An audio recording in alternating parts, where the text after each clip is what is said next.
We got some fresh Chris Paul sound. Let's hear it. This is courtesy TMZ Sports, and boy, they are everywhere, Larry. And they caught him at a Fanatics appearance, and the question comes first, but the answer from Chris Paul tells you everything you need to know about the next 48 hours. How about Draymond? You trying to bring Draymond back? Absolutely. Okay. How do you think you will fit into the team I don't know yet. You know what I mean? But I've been fortunate enough to play 18 years, and I done figured it out that long. Yeah, so. And you made all the teams better too, right? I mean, from what I know. Yeah. I've been playing. Okay. Do you have any message to Dub Nation? I'm excited, and I know I've been sort of the sworn enemy for a long time, but I cannot wait to be there, and I cannot wait to get in the locker room with all those guys. So appreciate y'all, and we're on the way. We're on the way. Chris Paul from TMZ Sports. He knows that he pretty much was the sworn enemy. He's excited to be a Warriors, and this, I think, kind of softens the blow for when he does arrive. And you know what? Come on. I mean, bygones be bygones, right? I mean, he's a great competitor. And you always hate the players on the other team that are the best. You never hate somebody who's a non-factor. You hated him because he was good. I'm looking forward to seeing him on this team because, you know what? I kind of think of him kind of the way I thought of Sean Livingston, where like Livingston was a guy, Dibs, that the Warriors went to when there was a bad stretch on the floor and they needed a good, solid look at a two. And they would go to Livingston, sometimes on the block, and he would have a little turnaround, but he'd square the shoulders and get a real nice look and knock those shots down. I think Paul's going to do the same kind of thing. In addition to throwing the lob and being this incredibly cerebral player, he's got great basketball intellect. But when you got to have a shot, you're trying to put somebody away in the fourth quarter, and you just need a high percentage two. You don't need a three. I think, somebody's going to go run towards Steph or Clay or, somebody else, and then Paul's going to be sitting there at the top of the circle, at the free throw line extended or the elbow with a defender, sagging in, and he's going to knock that shot down. And that's going to be very, very nice to have that kind of a mid-range, useful mid-range, absolutely. And a dependable sniper from the mid-range. Right, and that Sean Livingston was captain mid-range. The only difference in your comp, Livingston became a Warriors when he was 29 years old, not 38, so a little bit different.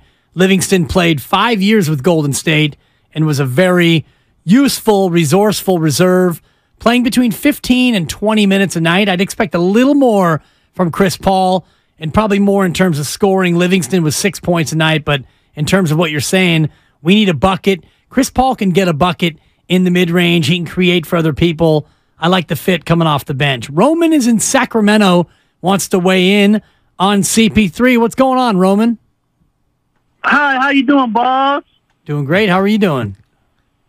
Man, I just want to say, man, hopefully I'm having a blessed day, man, and Sacramento Kings, man, shout out to the Kings, shout out to De'Aaron Fox and all of our other players. But just disappointed in that Warriors trade. Jordan Poole, he had a couple of bad games this year, but you got to look at they were a respectable 14-12 without Curry, and mainly Jordan Poole was the one that was carrying the load. Number one. Yep. And number two, you have to look at it. He averaged about 21 points a game. Yeah, he had that bad series against the Lakers, but you can't take away what he did against Boston in 2022 NBA Finals.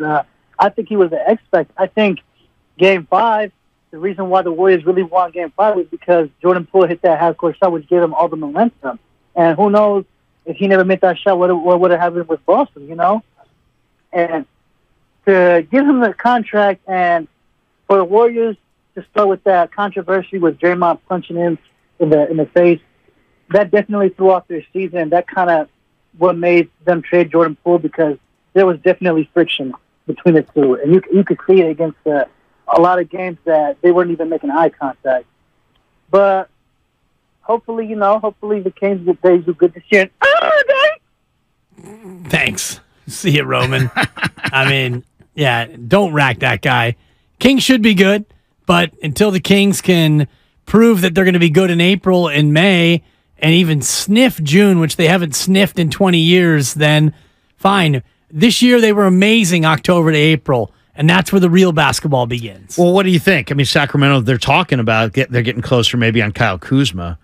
I mean, I think Kuzma it would give them. That's a nice piece. I mean, I think that would be a nice piece to their puzzle. They gave away their draft pick and they got rid of Rashawn Holmes, obviously because they were trying to clear some cap room, maybe to go after Draymond. But it sounds like they may have to settle for Kuzma.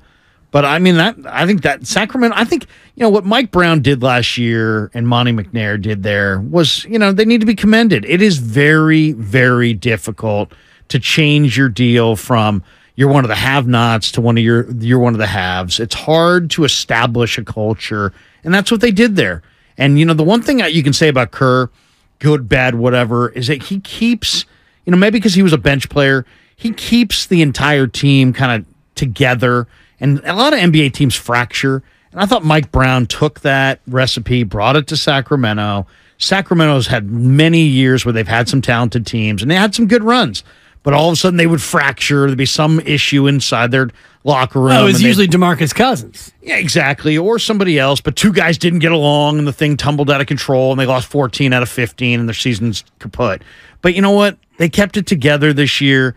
I loved them getting Malik Monk. I mean, that was tremendous. Yeah, he was a problem in that best of 7. Oh, he's really, really good. But they've established a nice little thing going there. And I think if you add Kuzma to what they have, I guess Barnes is probably moving on. But will it be a trade? They're going to be interesting to watch this summer. They're one of the teams that I think, if you're Golden State, you got to look at them and be like, you know what? It's a young, up-and-coming team that's got, fresher legs, and they're going to be a very difficult team. And now that they have the playoff experience, they should be more ready to take that extra step. Last year, a more experienced team, they don't get absolutely hammered at home in a Game 7 elimination game. If you're a veteran team, you don't let Steph Curry take a bus to your gym and hang a 50-piece on you. Yeah, it's a 40 burger and it's a 50-piece. He put a 50-piece on you and walked off with the series in your gym. A more experienced team would not tolerate that. We're streaming live on YouTube. Head to youtube.com/957thegame to watch us live. If anyone swears, you get to hear it. Like and subscribe for all 957 The Game content on YouTube. Back to the phones. Vince in the city. Vince, I feel like you're triggering me with your comment. What do you got for us? I'm sorry, but I mean, hey, look. First, I want to talk about Klay. I am super emotionally invested in Klay. To watch him come back after almost 3 years off, help the team win the chip, that was beautiful to watch after watching him this whole time since we drafted him. So to see him go or even talk about trading him away, that hurts. But I understand he's not the same guy, and he's eating up a lot of the cap space, but I just don't want to see him go. Nobody does. I don't think anybody does, really, to be honest. And he said super emotionally invested, and I think that's what a lot of fans feel, Vince. Am I right? Absolutely. I mean, think about it. The core three, he watched all of them when they were first drafted, when the Warriors were pretty much garbage. And then they flourished into what they are today with this dynastic, dominant run that they've been on the last, 8-10 years. It's going to be hard to watch any of the three pieces go. Agreed. Let's get to your Dwight Howard nonsense here before I run you, Vince. Uh-oh. Yes. Okay, I'm ready for it. But look, just hear me out. I'm saying we are strapped for cash. We pretty much don't have any money to sign anyone. Right. Dwight Howard's overseas. We do have a need for a big that can at least plug the paint. I'm not saying to play a whole bunch of minutes or start or whatever, but if Loon is tired or Loon is hurt, and let's say Draymond's there, but he's hurt, or we don't have Draymond, what do we have? We have a young guy, a rookie. Yes, he's seasoned. I like that he played college ball and he's not a one and done. But, I mean, at least we know with Dwight Howard, he was a former multiple defensive player of the year. He could set screens, and he's still a 7-footer that can easily catch a lob and throw it down. You only need him in a little bit of spots, maybe 10, 15 minutes a game, if that. Yeah, thank you, Vince. Unfortunately, during those spots where you're not using him for the few things he can still do, he's around your team. And he's not. He'd be great if he just wasn't around the team. If you could just somehow fly him in for those 12 minutes and then fly him right back out and not have him and his questionable attitude poison a locker room that is now going to be good again. Now that you got rid of the Draymond Jordan rift by getting Jordan to Washington, D.C., your locker room's going to be good again.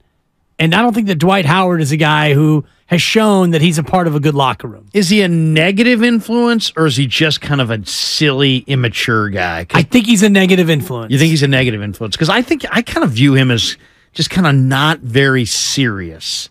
You know what I mean? He seems kind of silly at times. Hasn't been Defensive Player of the Year for 12 years. So, yes, he's a 3-time DPOY. 2011 was the last time. He's definitely a guy who's got a great body for the game, and a body! He can still get up and down. But I also think if you got to look at the big that they're going to add and say, is it going to complement their team? I think they need a clear. It's clear to me that they need a big man who can shoot the basketball. Agreed. And somebody who can stretch the floor. I mean, I threw out Kaminsky. Mike Muscala is interesting. Thomas Bryant would be great. I don't know that's realistic. I think he's going to be too costly. Dwight Howard played for Taiwan, the Taiwan Leopards in the T1 League in Taiwan. Listen to the accolades he came home with. All defensive first team in the T1 League. Led the league in rebounds. He was an all-star. He was the All-Star Game most famous player. He won the most famous player award at the All-Star Game. What were his numbers? What did he average? And he was the All-Star Game MVP. You're going to have me go deep in the T1 League. I'd love to know, like a couple things I'd love to know. What does he shoot from the foul line? And what kind of numbers did he put up? Did he put up like 25 and 15? Or did he put up like 10 and 10?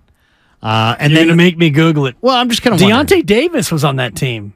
Who, the Michigan State guy? Yeah. Yeah, no, he's big. Twin big Towers. I wonder what Dwight made to go play over there.